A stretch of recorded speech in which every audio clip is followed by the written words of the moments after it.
وكفى والصلاة والسلام على سيد الرسل وخاتم الأنبياء وعلى آله وصحبه وبارك وسلم، خصوصا على خلفائه الراشدين المهديين إلى يوم القيامة. أما بعد فأعوذ بالله من الشيطان الرجيم. بسم الله الرحمن الرحيم. فقلت استغفروا ربكم إنه كان غفارا يرسل السماء عليكم مدرارا ويمددكم بأموال وبنين ويجعل لكم جنات ويجعل لكم أنهارا. وقال الله تبارك وتعالى في مقام آخر: يا أيها الذين آمنوا توبوا إلى الله توبة نصوحا. وقال النبي صلى الله عليه وسلم: اللهم إني أسألك علما نافعا ورزقا طيبا وعملا متقبلا. صدق الله العظيم وصدق رسوله النبي الكريم، ونحن على ذلك لمن الشاهدين والشاكرين والحمد لله رب العالمين. اللهم صل على محمد وعلى آل محمد كما صليت على إبراهيم وعلى آل إبراهيم إنك حميد مجيد. اللهم بارك على محمد وعلى آل محمد كما باركت على إبراهيم وعلى آل إبراهيم إنك حميد مجيد. رب اشرح لي صدري ويسر لي أمري واحلل عقدة من لساني يفقهوا قولي. رب زدني علما رب زدني علما رب زدني علما.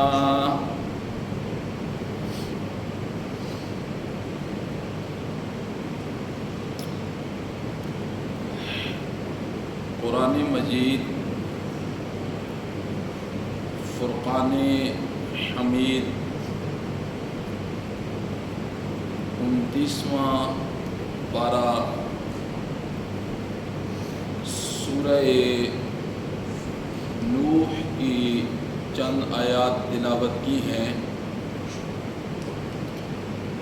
گلدستہ احادیث میں سے امام الانبیاء خاتم النبیین حضرت سیدنا محمد الرسول اللہ صلی اللہ علیہ وسلم کی ایک حدیث سے مبارکہ تلاوت کی ہے. اللہ رب العزت کی بارگاہ میں انتہائی عجز و انکساری کے ساتھ استدعا ہے کہ اللہ رب العزت کما حقہ چند گزارشات آپ کے سامنے پیش کرنے کی توفیق نصیب فرمائے. وبعدہ ہم سب کو قرآن و سنت کے مطابق زندگی بسر کرنے کی توفیق نصیب فرمائے.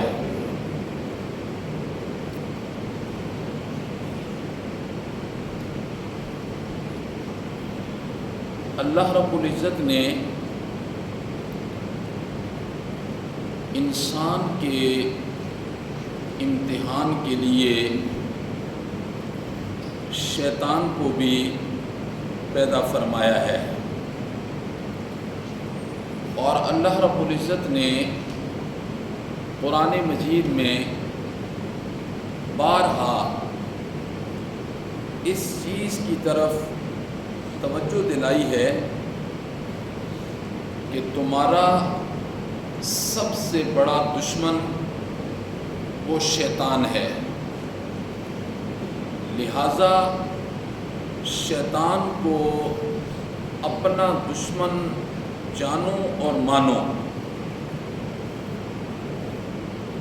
اگر تم نے شیطان کی دشمنی کو نظر انداز کر دیا تو روحانی اعتبار سے ابد الآباد کی زندگی میں خسارہ اٹھانے والے بن جاؤ گے، اور وہ انسان بہت بڑا نادان ہوتا ہے جسے یہ پتہ ہو کہ راستے میں میرا دشمن کھڑا ہے اور بغیر تیاری کے وہاں سے گزرنا وہ یقیناً موت کو دعوت دینے کے برابر ہے۔ ظاہر بات ہے اگر اسے اپنے جسم کا خیال ہوگا، اپنے جسم کے ساتھ محبت ہوگی، تو وہ خالی ہاتھ اس راستے سے کبھی بھی گزر کے نہیں جائے گا۔ یہ دل میں جانے گا کہ میرا دشمن وہاں بیٹھا ہے، ہو سکتا ہے مجھ پر وار کر دے، اور میرا ہاتھ خالی نہیں ہونا چاہیے۔ اللہ رب العزت نے بھی بار بار اس چیز کی طرف توجہ دلائی ہے کہ شیطان تمہارا بہت بڑا دشمن ہے، اور یہ روح کے نکلنے تک تم اس کے حملوں سے اور اس کے داؤ سے بچ نہیں سکتے ہو۔ شیطان کو اللہ رب العزت نے اس طریقے سے تخلیق فرمایا ہے کہ شیطان ہمیں دیکھ رہا ہے، شیطان ہمیں دیکھ رہا ہے، اور ہم شیطان کو نہیں دیکھ سکتے۔ شیطان ہمہ وقت ہمیں دیکھ رہا ہے، اور ہماری نظروں میں اللہ نے وہ چیز نہیں رکھی ہے کہ ہم شیطان کو اپنی آنکھوں سے دیکھ سکیں۔ اور شیطان کے حملے جو انسان پر ہوتے ہیں وہ مختلف انداز سے ہوتے ہیں۔ شیطان جو حملے کرتا ہے انسان پر وہ مختلف انداز سے کرتا ہے۔ شیطان کا حملہ انسان پر کس وقت ہوتا ہے؟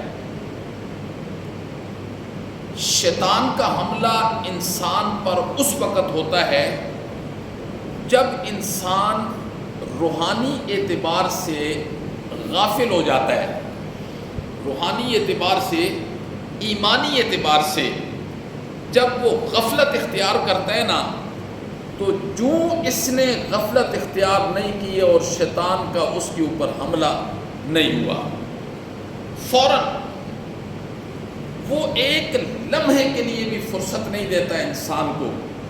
انسان جب روحانی اعتبار سے غفلت میں چلا جاتا ہے، بس شیطان اسے دیکھ رہا ہوتا ہے، اس طاق میں ہوتا ہے، بس اسے حملہ کرنے کا موقع ملتا ہے، اور پھر وہ غافل انسان پر حملہ کرتا ہے، اور حملہ کرنے کے بعد اس پر ایسے قابو پا لیتا ہے، شیطان ایسے قابو پا لیتا ہے کہ اللہ نے کیا ارشاد فرمایا کہ جب انسان روحانی اعتبار سے غافل ہوتا ہے اور اس غفلت کو دیکھ کر شیطان جب اس پر حملہ کرتا ہے، حملہ کرنے کے بعد جب اس پر قابو پا لیتا ہے تو اللہ نے کیا ارشاد فرمایا؟ اللہ نے ایک جگہ قرآن میں ارشاد فرمایا کہ جب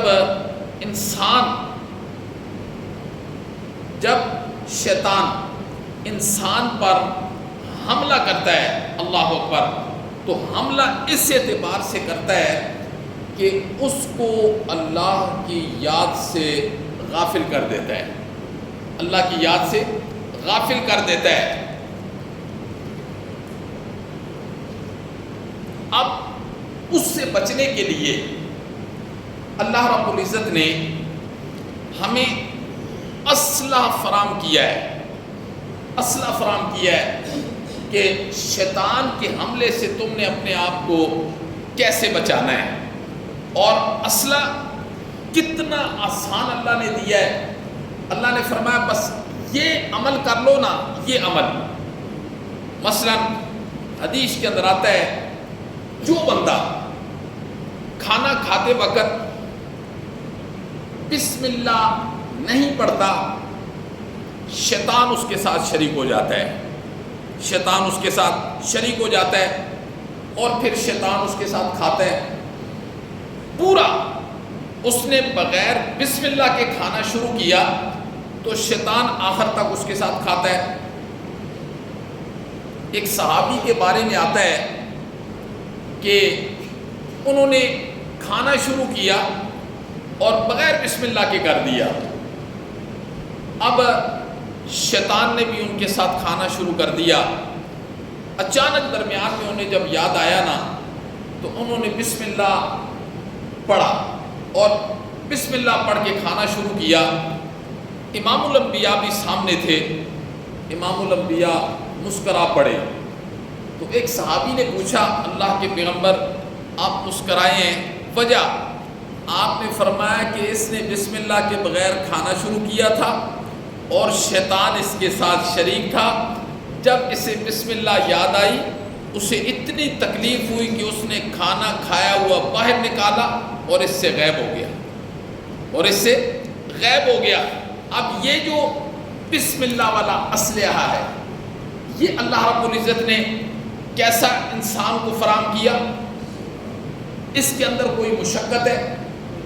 اسی طریقے سے امام الانبیاء نے ارشاد فرمایا کہ جو بندہ بیت الخلاء میں جاتا ہے اور وہ دعا پڑھے بغیر جاتا ہے بیت الخلاء میں، اللہم انی اعوذ بک من الخبث والخبائث، بسم اللہ کا جملہ ساتھ لگائیں، بسم اللہ اللہم انی اعوذ بک من الخبث والخبائث، تو شیطان اس کے وجود کو نہیں دیکھ سکتا ہے، اس کے وجود کو نہیں دیکھ سکتا۔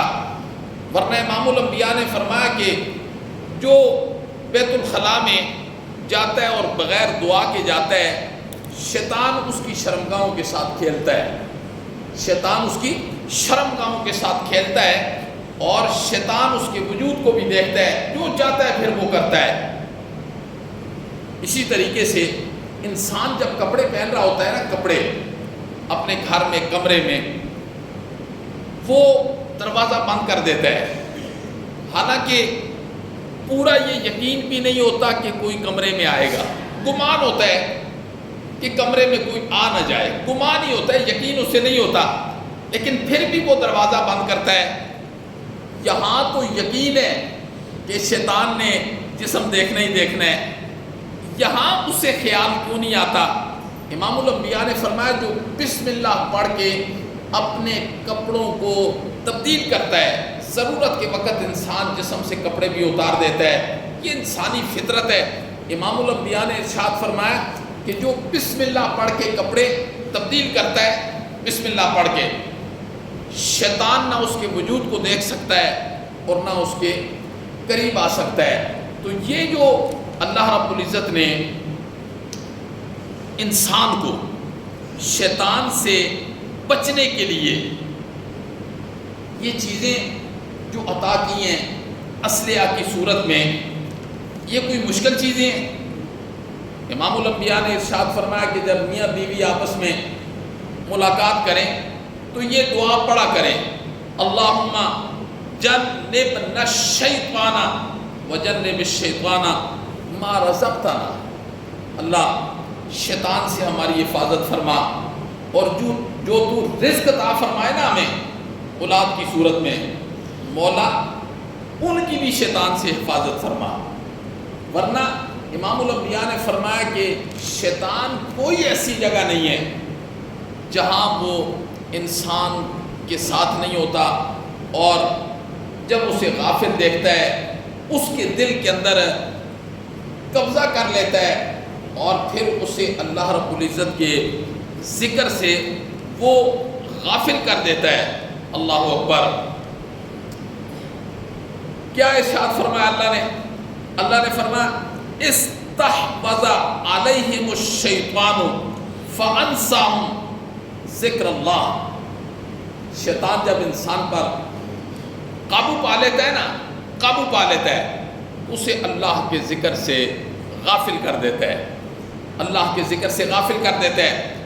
لہٰذا ہمیں ہمہ وقت اگر شیطان ہمہ وقت ہمیں دیکھ رہا ہوتا ہے اور ہمارے اوپر حملہ کرنے کے لیے ہمہ وقت تیار ہوتا ہے، تو ہمیں بھی ہمہ وقت شیطان سے بچنے کے لیے امام الانبیاء حضرت سیدنا محمد الرسول اللہ صلی اللہ علیہ وسلم کے وہ نسخے جو آپ نے ہمیں قدم قدم پر بتائے، ہمیں اپنی زندگی کے اندر انہیں اختیار کرنا چاہیے، بلکہ اپنی فطرت بنا لینا چاہیے۔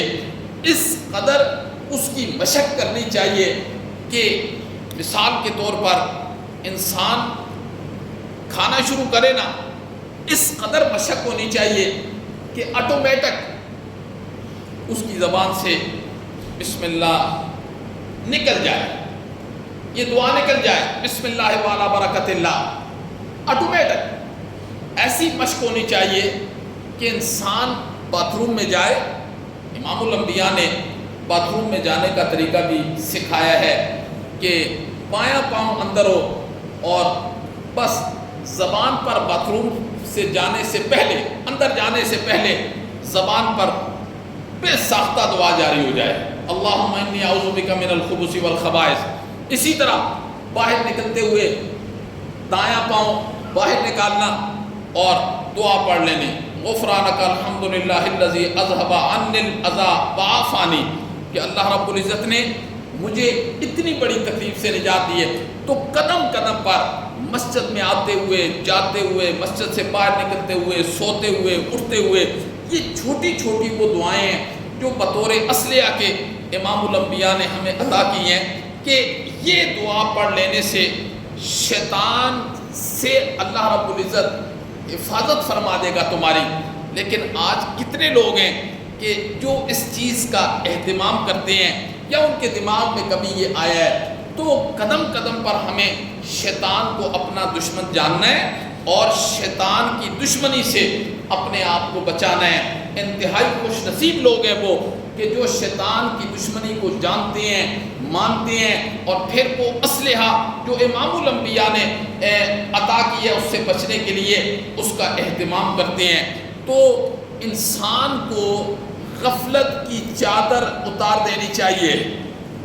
غفلت کی چادر جب ایمان لے آیا لا الہ الا اللہ محمد الرسول اللہ، تو پھر انسان کو غفلت کی چادر اتار دینی چاہیے، اور انسان کو عمل کے لیے جستجو کرنی چاہیے، کوشش کرنی چاہیے، اور عمل بھی مطلقاً عمل نہ، بلکہ وہ عمل جو اللہ کے ہاں قابل قبول ہو جائے، جو اللہ کے ہاں قابل قبول ہو جائے۔ قبول کا لغوی معنی کیا ہے؟ کسی چیز کو لے لینا۔ قبول کا لغوی معنی یہ ہے کہ کسی چیز کو لے لینا، اور اصطلاح کے اندر قبول کے دو معنی ہیں. ایک معنی یہ ہے کہ عمل درست ہو، جو انسان عمل کر رہا ہے نا وہ عمل درست ہو. مثال کے طور پر ایک بندہ نماز کے لیے کھڑا ہوا اور درمیان میں اس کا وضو ٹوٹ گیا. اب یہ عمل نماز اس کی درست نہیں ہے اس وقت تک جب تک کہ وہ دوبارہ جائے اور وضو کر کے آئے اور اس نماز کو مکمل کرے، اب یہ نماز درست ہوگی. تو اصطلاح میں قبول کے دو معنی ہیں. ایک معنی ہے کیا کہ عمل کیا ہو، درست ہو، اور دوسرا کسی چیز کو پسند کرنا. یہ اصطلاح میں ہے. اللہ اکبر، ہم کتنا خوبصورت عمل کیوں نہ کریں، ہم کتنا خوبصورت عمل کیوں نہ کریں، اگر وہ اللہ کو پسند نہیں ہے تو وہ عمل کسی قابل کا ہے؟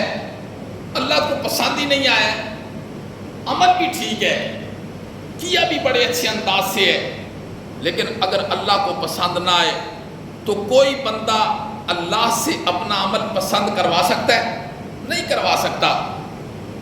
مثال کے طور پر ایک بندہ باہر گیا، فروٹ والے کی دکان پر گیا، اس نے کچھ فروٹ لیا، اس نے کہا جی یہ فروٹ بہت اچھا ہے.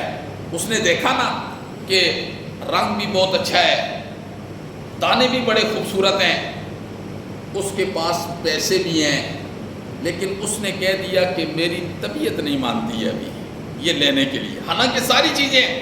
تو قبول کا دوسرا معنی یہ ہے کہ کسی چیز کو پسند کرنا. اس لیے ہم عمل 100% درست کریں. اگر وہ اللہ کو پسند نہ آئے تو اللہ کو کوئی پسند بھی نہیں کروا سکتا. اس لیے انبیاء علیہ السلام نے اللہ اکبر، انبیاء سے بڑھ کر کسی کا عمل خوبصورت بھی نہیں ہو سکتا ہے. اور انبیاء کے عمل میں رائی کے دانے کے برابر بھی کوئی بندہ یہ اپنے دل و دماغ میں بات نہیں لا سکتا کہ انبیاء کا عمل قبول نہیں ہوا ہوگا. یہ تو سوال ہی نہیں پیدا ہوتا ہے.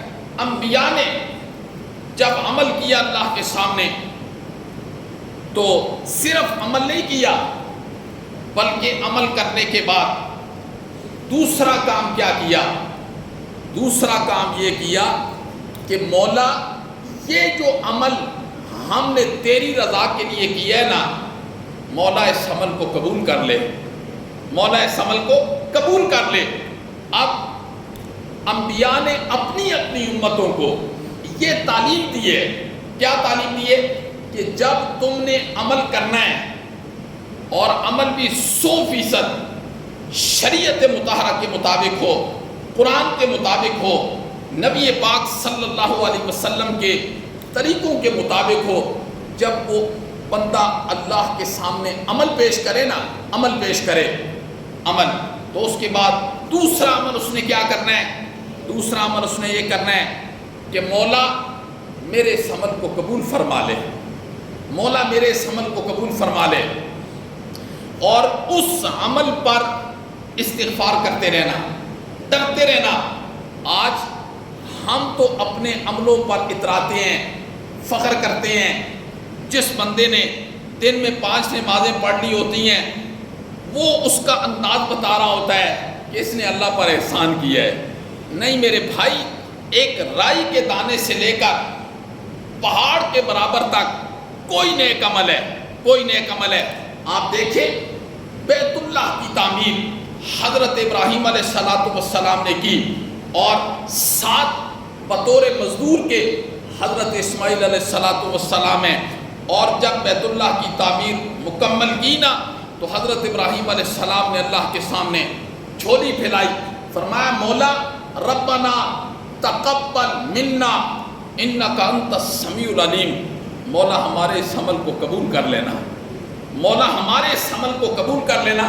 اور یہ دعا کون کر رہے ہیں؟ دعا کر رہے ہیں اللہ کے خلیل حضرت ابراہیم علیہ السلام. انبیاء کی جماعت میں امام الانبیاء کے بعد اگر کسی درجہ حاصل ہے تو وہ حضرت ابراہیم علیہ السلام کو حاصل ہے. اپنے عمل سے بتا رہے ہیں، اپنے عمل سے، کہ جب کوئی نیک عمل کرنا ہے اس کے بعد اس عمل پر استغفار کرنی ہے، رونا ہے، گڑ گڑانا ہے، مولا اس عمل کو قبول کر لے.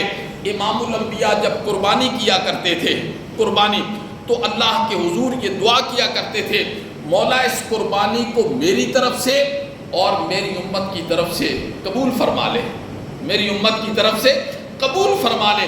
امام الانبیاء یہ دعا کیا کرتے تھے.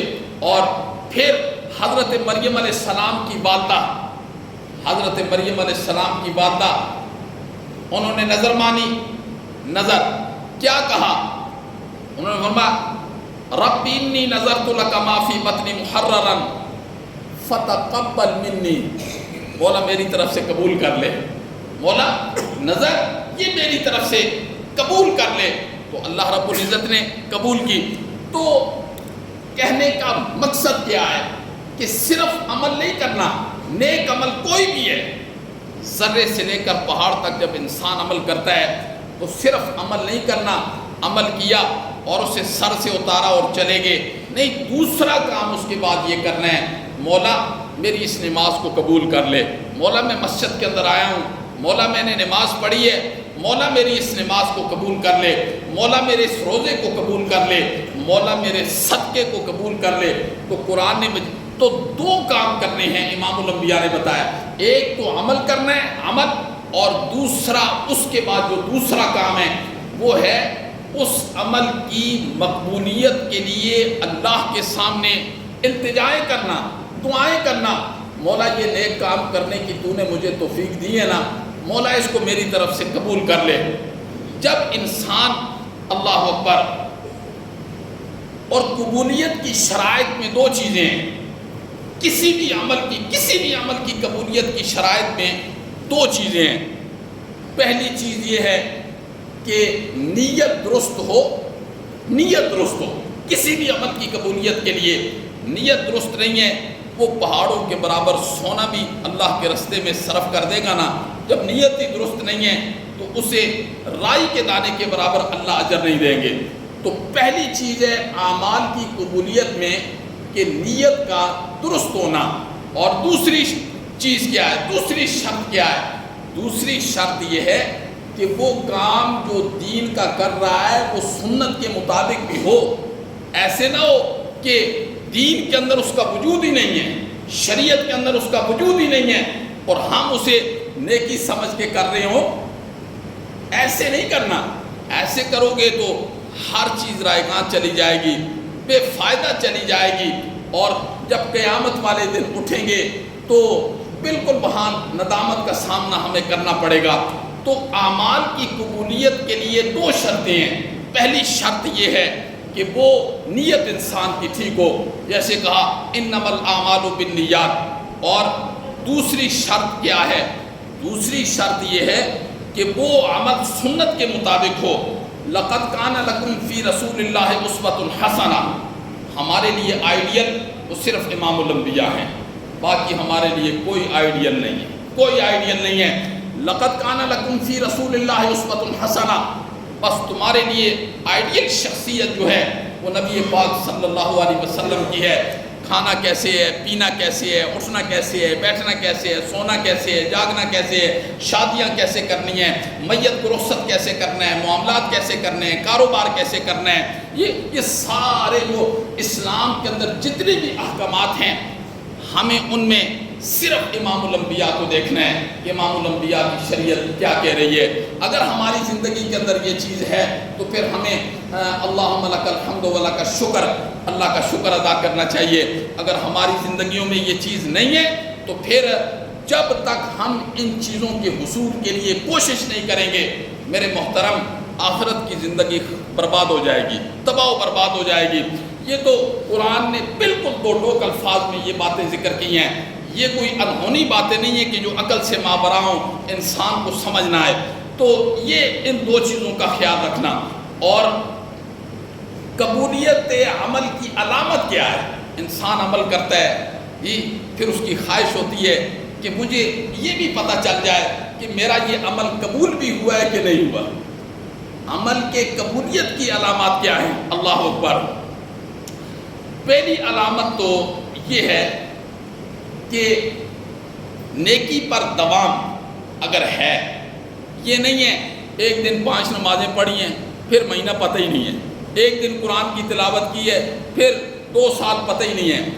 عمل پر جس بندے کو دوام اللہ عطا کر دے ہمیشہ، مطلب 5 نمازیں پڑھ رہا ہے تو اس پر دوام ہے، سمجھ جائے کہ اللہ اس کا عمل قبول کر رہا ہے۔ نمبر 2، پھر اس کو نیک کام کرنے کے اندر خوشی محسوس ہوگی اس کے دل میں۔ یہ نہیں ہے کہ ایک نماز پڑھ رہا ہے لیکن بوجھل طبیعت سے پڑھ رہا ہے، بوجھل۔ جو بندہ نماز پڑھتا ہے اور اس کے دل میں خوشی ہوتی ہے کہ یہ میرے اللہ کا حکم ہے اور میں آگے ہوں اپنے اللہ کا حکم ادا کرنے کے لیے، خوشی ہونا، تو سمجھ جاؤ کہ اب اللہ اس کا عمل کیا کر رہے ہیں؟ قبول کر رہے ہیں۔ اور تیسری چیز یہ ہے کہ نیک کام کے اندر ترقی ہوتی ہوئی دیکھتا ہو۔ یہ نہیں ہے کہ مطلب یہ کہ ایک آدمی ساری زندگی 5 نمازیں پڑھ رہا ہے، جیسے دنیا کے اندر 10 سال پہلے کیا تھا مالی اعتبار سے، اب 10 سال کے بعد کس سٹیج پر کھڑا ہے، کوشاں ہوتا ہے، کوشش کرتا ہے۔ تو دینی اعتبار سے بھی ایک بندہ جب دین کی راستے میں آ جاتا ہے تو پھر اسے ترقی ہونی چاہیے۔ مثال کے طور پر اگر وہ 5 نمازیں پڑھتا ہے تو اب وہ تہجد کی بھی پڑھ رہا ہے، تہجد کی، سمجھ جاؤ کہ اس کا عمل قبول ہو رہا ہے۔ پہلے وہ قرآن کی تلاوت نہیں کرتا تھا، اب روزانہ کر رہا ہے۔ پہلے وہ ذکر کم کرتا تھا، اب جوں دین کے ساتھ وہ جڑا ہے ذکر زیادہ ہوتا چلا گیا ہے۔ تو سمجھ جاؤ کہ اس کا عمل کیا ہو رہا ہے؟ قبول ہو رہا ہے۔ اور نمبر 4، استغفار کرنا اور اس پر ہمیشگی اختیار کرنا۔ استغفار، اللہ اکبر، یہ بہت بڑی چیز ہے۔ استغفار اتنی بڑی چیز ہے کہ وقت اجازت نہیں دیتا کہ میں اس کی تفصیل کے اندر جاؤں۔ بہرحال استغفار پر ہمیشگی اختیار کرنا، جس بندے نے استغفار پر ہمیشگی اختیار کی نا، سمجھ جائے کہ اس کے نیک عمل کیا ہیں، اللہ کے ہاں قبول ہو رہے ہیں۔ تو استغفار کی کثرت کرنا، اللہ اکبر۔ قرآن مجید نے بہت سارے انبیاء کے استغفار کو ذکر کیا ہے۔ حضرت آدم علیہ السلام کے استغفار کا قرآن نے ذکر کیا۔ حضرت آدم علیہ السلام نے کیا فرمایا؟ ربنا ظلمنا انفسنا وَإِن لَّمْ تَغْفِرْ لَنَا وَتَرْحَمْنَا لَنَكُونَنَّ مِنَ الْخَاسِرِينَ۔ مولا میں اپنی جان پر ظلم کر بیٹھا ہوں۔ یہ حضرت آدم علیہ السلام کا استغفار قرآن نے ذکر کیا۔ فرمایا مولا میں ظلم کر بیٹھا ہوں اپنی جان پر، اگر تو مجھے معاف نہیں نہ کرے گا تو میں خسارہ اٹھانے والوں میں سے ہو جاؤں گا۔ اور پھر حضرت ابراہیم علیہ السلام نے، پھر اللہ رب العزت نے حضرت یونس کے استغفار کو ذکر کیا۔ سمندر کی گہرائی ہے، سمندر کی گہرائی ہے، گہرائی کا اندھیرا ہے، اور پھر مچھلی کے پیٹ کا اندھیرا ہے، اور پھر رات کی تاریکی کا اندھیرا ہے۔ وہاں حضرت یونس نے کیا فرمایا؟ فرمایا لا الہ الا انت سبحانک انی کنت من الظالمین۔ کبھی اس کا معنی بھی تو سیکھا کریں۔ یہ اپنے کام کو سیدھا کروانے کے لیے لوگ پڑھتے رہتے ہیں آیت کریمہ، اس کا معنی بھی تو جانیں۔ حضرت یونس علیہ السلام نے کیا فرمایا؟ لا الہ الا انت سبحانک انی کنت من الظالمین۔ مولا تیرے علاوہ سمندر کی اس گہرائیوں میں اور مچھلی کے پیٹ کے اندھیروں میں اور رات کی تاریکیوں میں، مولا تیرے علاوہ کوئی سننے والا نہیں ہے، تیرے علاوہ کوئی سننے والا نہیں ہے۔ مولا اگر تیرے علاوہ کوئی سننے والا ہوتا نا تو میں سمندر کی اس گہرائی میں، رات کی اس کی تاریکی میں، پھر میں تیرے علاوہ کسی اور کو بھی پکارتا کہ آنا تو میری مدد کر۔ مولا کوئی مدد نہیں کر سکتا، کوئی مدد نہیں کر سکتا۔ مدد کرے گا تو صرف اور صرف تو کرے گا۔ تو ہی جانتا ہے اس وقت سمندر کی گہرائیوں میں تیرا بندہ یونس کدھر ہے اور مچھلی کے پیٹ کے اندر ہے۔ مولا یہ حضرت یونس علیہ السلام کا استغفار اللہ رب العزت نے ذکر کیا، اور حضرت نوح علیہ السلام کا استغفار وَإِن لَّمْ تَغْفِرْ لِي وَتَرْحَمْنِي أَكُن مِّنَ الْخَاسِرِينَ۔ حضرت نوح علیہ السلام نے کیا فرمایا؟ مولا اگر معاف نہیں نہ کرے گا تو میں خسارہ اٹھانے والوں میں سے ہو جاؤں گا۔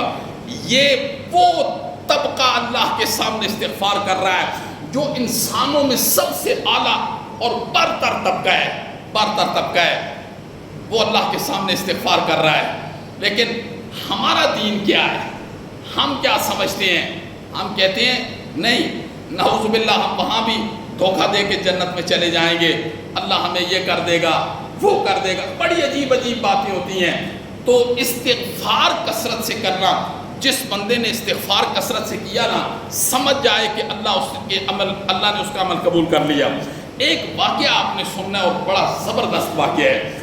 میں نے کتاب ایک میں پڑھا، امام احمد بن حنبل رحمہ اللہ، امام احمد بن حنبل، امام احمد یہ امام شافعی کے شاگرد ہیں۔ یہ وہ امام ہیں جن کو بادشاہ نے خلق قرآن کے معاملے میں 18,000 کوڑے مروائے تھے۔ 18,000، کئی مہینوں تک روزانہ 100 کوڑے مارے جاتے تھے۔ جی امام احمد بن حنبل نے کہا، اوے بادشاہ، قرآن مخلوق نہیں ہے، یہ اللہ کا کلام ہے۔ بادشاہ اور اس کے ساتھ دھرتی پر جتنے لوگ تھے وہ سب بادشاہ کے ساتھ تھے، جی یہ مخلوق ہے۔ امام احمد بن حنبل نے کہا مخلوق نہیں ہے۔ امام احمد بن حنبل کہتے ہیں میں سفر کر رہا تھا، کہیں سفر پہ جا رہا تھا، تو واپسی پر آتے ہوئے ایک علاقے میں مجھے شام ہو گئی، رات ہو گئی۔ اس زمانے کے اندر مسافر جو ہوتے تھے نا وہ مسجدوں میں رہتے تھے، مسجدوں میں، اور لوگ ان کی سیوا کرتے تھے، خدمتیں کرتے تھے۔ یہ ابھی قریب زمانے تک یہ ساری چیزیں ہم نے اپنی زندگی کے اندر یہ چیزیں دیکھی ہیں کہ مساجد میں مسافر آتے تھے، لوگ کھانا دیتے تھے۔ اب تو دنیا ترقی کر گئی، اب یہ چیزیں ختم ہو گئی ہیں، صدیوں سے یہ چیزیں۔ امام احمد بن حنبل کہتے ہیں کہ میں آیا اور شام ہو گئی، رات ہو گئی، میں مسجد کے اندر ٹھہرا۔ میں نے کہا مسجد میں ٹھہرتے ہیں، تو مسجد کا جو متولی تھا نا، امام احمد بن حنبل کہتے ہیں، اس نے مجھے کہا نہیں، آپ کو اجازت نہیں ہے، آپ چلے جائیں۔ وہ جانتا بھی نہیں تھا کہ یہ امام احمد بن حنبل ہے، جی کتنا بڑا انسان ہے۔ امام احمد بن حنبل کو اس نے باہر نکال دیا۔ تو امام احمد بن حنبل کہتے ہیں کہ میں نے دل میں سوچا شاید اللہ کی رضا نہیں ہے۔ میں باہر نکل گیا، مسجد کے بالکل سامنے نان والے کی دکان تھی، نان والے کی، روٹیاں لگا رہا تھا۔ تو اس نے مجھے دیکھا تو وہ آ گیا۔ اس نے کہا حضرت کہاں جا رہے ہیں؟ اس نے کہا مسجد میں ٹھہرنے آیا تھا، نہیں ٹھہرنے دیا، اللہ کی رضا نہیں ہوگی تو میں جو ہے نا، میں جا رہا ہوں بس رات کو اپنے اگلے سفر پر۔ اس نے کہا نہیں، میرے پاس چھوٹا سا کمرہ ہے، اگر آپ یہاں تشریف لے آئیں، رات کو یہاں رہیں تو میرے لیے خوشی ہوگی۔ امام احمد بن حنبل کہتے ہیں سردی کا وقت تھا، تو سفر بھی بڑا لمبا تھا، میں اکیلا تھا، تو میں اندر چلا گیا۔ میں کمرے میں بیٹھا تو نان والا اپنا کام کر رہا ہے، نان والا اپنا کام کر رہا ہے اور استغفار بہت کر رہا ہے، استغفار کام بھی کر رہا ہے، ہر بات کے بعد استغفر اللہ استغفر، استغفار کر رہا ہے۔ تو میں نے اسے یہ کہا، امام احمد بن حنبل کہتے ہیں میں نے اسے یہ کہا کہ بڑی استغفار کرتے ہو، اس کی وجہ کیا ہے؟ بہت استغفار کرتے ہو، میں نے آپ کو استغفار کرتے ہوئے دیکھا ہے۔ تو وہ کہنے لگا اس کی وجہ یہ ہے کہ اللہ رب العزت نے جب سے میں نے استغفار شروع کی ہے نا، جب سے میں نے استغفار شروع کی ہے، اللہ سے معافی مانگتا ہوں، دنیا کا کوئی ایسا کام نہیں ہے کہ میری دعا قبول نہ ہوئی ہو، کوئی ایسی بات نہیں ہے میری دعا قبول نہیں، ہر دعا اللہ نے میری قبول کی ہے۔ پھر وہ کہتا ہے ایک دعا اللہ نے نہیں قبول کی ہے میری، ایک دعا ابھی تک اللہ نے نہیں قبول کی ہے۔ تو امام احمد بن حنبل نے کہا کہ کون سی دعا اللہ نے قبول نہیں کی ہے؟ وہ کہنے لگا کہ ایک بندہ ہے جس کا نام امام احمد بن حنبل ہے، اس نے خلق قرآن کے مقابلے میں خلق قرآن کے لیے بادشاہ سے 18,000 کوڑے کھائے ہیں۔ میں ایک دکان کا ملازم ہوں، میرے پاس وقت نہیں ہے، میری بڑی خواہش ہے کہ میں اس سے ملاقات کروں اور چند گھڑیاں میں اس کے پاس رہوں۔ امام احمد بن حنبل کی آنکھوں میں آنسو آ گئے۔ امام احمد بن حنبل کی آنکھوں میں جب آنسو آئے نا تو وہ رونے لگے۔ تو اس نانی نے پوچھا کیوں رو رہے ہو؟ اس نے کہا آج میں سمجھ گیا کہ اس مسجد میں اللہ نے مجھے کیوں نہیں ٹھہرایا، اس مسجد کے اندر اللہ نے مجھے کیوں نہیں ٹھہرایا۔ حالانکہ یہ اصول ہی نہیں ہے مسافروں کو مسجد سے دھکے دے کے نکالنا، لیکن متولی نے مجھے نکالا، میں سمجھ گیا کہ اللہ مجھے یہاں کیوں لے کے آیا۔ پھر امام احمد بن حنبل نے کہا اسے کہ میں خود ہی امام احمد بن حنبل ہوں، آج اللہ نے تیری وہ دعا بھی قبول کر لی ہے۔ وہ زاروں کے تار رونے لگ گیا، زاروں کے تار رونے لگ گیا۔ تو اللہ نے کیا قرآن میں ارشاد فرمایا؟ اللہ نے فرمایا، اللہ اکبر، حضرت نوح علیہ السلام نے اپنی قوم سے کیا کہا؟ فَقُلْتُ اسْتَغْفِرُوا رَبَّكُمْ، اپنے رب سے استغفار کرو، انہو کان غفارا، وہ بہت بخشنے والا ہے، یرسل السماء علیکم مدرارا، جب تم استغفار کرو گے تو وقت پر اللہ بارشیں نازل کرے گا، وقت پر بے موسمی بارشیں اللہ نازل نہیں کرے گا۔ وَيُمْدِدْكُمْ بِأَمْوَالٍ وَبَنِينَ، اور جب تم استغفار کرو گے اللہ تمہیں بہت مال دے گا، اللہ تمہیں بیٹے دے گا۔ وَيَجْعَلْ لَكُمْ جَنَّاتٍ وَيَجْعَلْ لَكُمْ أَنْهَارًا، کا اللہ رب العزت تمہارے لیے باغات کو بنا دے گا، ان میں نہریں جاری کر دے گا۔ یعنی کیا مطلب؟ اللہ تمہیں بہت فراوانی دے گا۔ اللہ ہمیں عمل کی توفیق نصیب فرمائے۔